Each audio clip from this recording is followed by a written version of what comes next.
धैर्यशील मोहितेंचा राजीनामा स्वीकारला. आम्ही आमची निवडणूक लढवणार. रणजित सिंह मोहितेंबद्दल काय म्हणाले चंद्रशेखर बावनकुळे? महाराष्ट्रामध्ये महायुती भक्कमपणे निवडणूक लढता आहे. मला विश्वास आहे की महाराष्ट्राची जनता मोदीजींच्या विकसित भारताच्या संकल्पना साथ देईल आणि 45+ खासदार मोदीजींना समर्थन देण्याकरता निवडून येतील, महायुतीचे निवडून येतील आणि तिसऱ्यांदा मोदीजी प्रधानमंत्री होताना महाराष्ट्राचा मोठा वाटा आहे. खरं तर आपण काल माड्यामध्ये देखील होतात. माडा लोकसभा मतदारसंघामध्ये काल धैर्यशील मोहिते पाटलांनी पवारांची भेट घेतली. उमेदवारी जवळपास निश्चित आहे. याचा फटका आपल्याला बसेल का? आणि त्यांनी राजीनामा देखील आपल्याकडे सुपूर्द केलेला आहे धैर्यशील मोहिते पाटलांनी. त्यांचा राजीनामा मला आज मिळाला आहे. त्यांचा राजीनामा मी स्वीकारलेला आहे आणि आम्हाला आमची निवडणूक आम्ही लढणार आहोत. त्यामुळं त्यांनी त्यांचा निर्णय घ्यायचा. नाही, मोहिते पाटील कमी पडले की बीजेपीचे लोक कमी पडले का, की मोहिते पाटील एवढं सगळं देऊनही तुम्हाला सोडून गेले? शेवटी त्यांचा निर्णय त्यांनी केला आहे. आमच्याकडनं आम्ही कुठेही कमी पडलो नाही. आमच्याकडनं त्यांची प्रतिष्ठा, मान सन्मान नेहमी उंच ठेवण्याचा आणि त्यांच्या पाठीशी राहण्याचा, त्यांची प्रतिष्ठा जी आहे ती प्रतिष्ठा जपण्याचा प्रयत्न आम्ही केला. पण त्यांना शेवटी मोदींच्या निवडणुकीमध्ये त्यांनी असं राजीनामा देणे वगैरे योग्य नव्हतं, पण त्यांनी निर्णय घेतला आहे. शेवटी जनता जी आहे ती मोदींच्या पाठीशी उभी आहे. रणजित यांची काय भूमिका आहे? रणजित सिंह मोहिते नाराजी आहे, म्हणजे नाराजी म्हणण्यापेक्षा ते देखील राजीनामा देणार आहे त्यांच्या विधान परिषदेचा. काय परिस्थिती त्या संदर्भातला काय आपल्याकडे? त्याबद्दल तर काही मला रणजित सिंग मोहिते पाटील बोलले नाही आहे. त्यांची भूमिका महायुतीच्या सोबत राहण्याची आहे आणि मला वाटतं ते महायुतीसोबत राहतील. तर तुम्हाला काय बोलले का? करणार नाही का किंवा त्यांना त्या संदर्भातलं काही हे करणार का? रणजित सिंह मोहिते पाटील महायुतीसोबत राहतील असं मला वाटतं. तुमच्या मोठा डाव टाकल्याचं बोललं जात आहे. कशा पद्धतीने बघताय माडा? याला काही डाव वगैरे म्हणत नाही. शेवटी आमच्याकडे खूप पक्षप्रवेश होतात. शेवटी प्रत्येकाचं मन आम्ही राखू शकत नाही.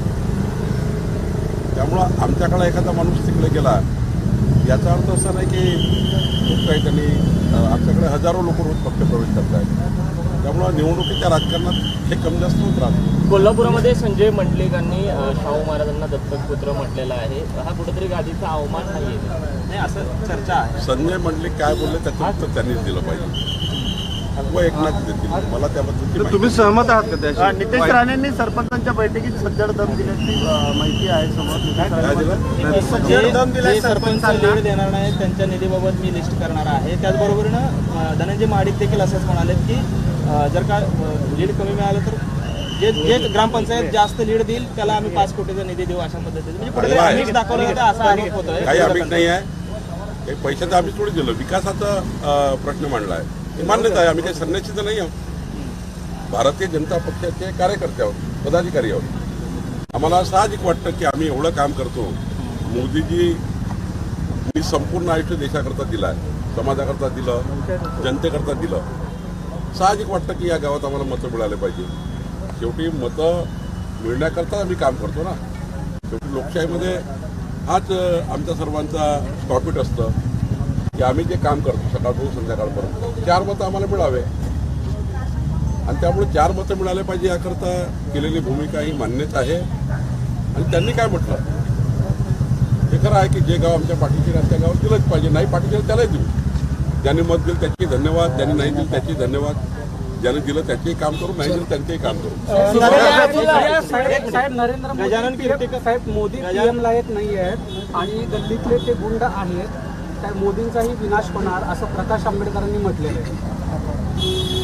जेव्हा मोदीजींना असे नेते शिवाय येतात किंवा शिवीगाडी करतात, मोदींचे वडील काढतात, त्यांची आई काढतात किंवा गल्लीतला नेता म्हणतात, हे समजून जायचं की मोदीजी अबकी बार 400 पार होणार आहे. त्यामुळं पायाखालची वाळू घसरल्यावर असे त्या ठिकाणी चेक पण येत राहतात.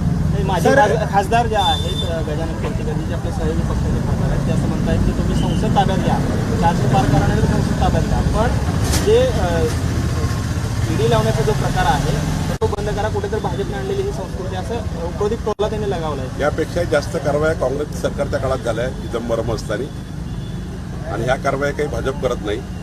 तुमच्या सर्च रिपोर्टमध्ये येतं. आजकाल तर इन्कम टॅक्स आपल्याला नेहमी प्रत्येक वर्षी भरावं लागतं. कमी जास्तपणा आढळला त्या ठिकाणी चौकशी करता येतं, आणि चौकशी तर आमच्याही झाल्या आहेत. चौकशा प्रत्येकाच्या होतात. महाविकास आघाडीने आमच्या चौकशा केल्या 50-100 लोकांच्या. शेवटी सरकार हे त्याच्यामध्ये कोणी प्रधानमंत्री किंवा कोणी पक्ष इन्व्हॉल्व नसतो.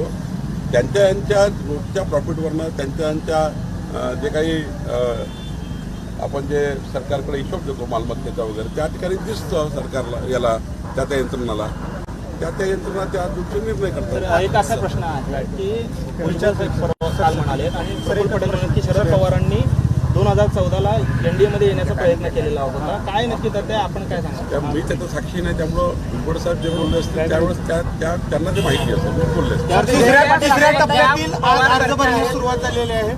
मात्र सातारा, सिंधुदुर्ग आणि रत्नागिरीचा माहितीचा तिढा अजून सुटलेला नाही. काही काळजी करू नका. अर्ध्या तासाची बैठक होईल आणि पवार करायचे आहेत आणि सुरेंद्र पवार हे बाहेरचे आहेत अशी शरद पवारने टीका केलेली आहे. कसं बघताय? पवार साहेबांना ओरिजिनल आणि पवार साहेबांना असं या वयात बोलणं योग्य नाही. ते सर्वांचे पालक म्हणून त्यांनी त्या घराला सांभाळला आहे, परिवाराला सांभाळला आहे. परिवारात मतमतांतर झाले असतील तरी वरिष्ठ व्यक्तींनी, घरातल्या वरिष्ठ व्यक्तींनी अशा पद्धतीचं बोलू नये. शेवटी मी त्यांना सल्ला देणं इतका मी मोठा नाही आहे, पण जे काही संस्कार संस्कृती आहे महाराष्ट्राची आणि देशाची आहे किंवा पारिवारिक संस्कृती आपली आहे, त्या संस्कृतीमध्ये मोठ्या माणसांनी घरातल्या कुठल्याही लहान माणसाबद्दल थोडं आदरानेच बोललं पाहिजे असं मला वाटतं.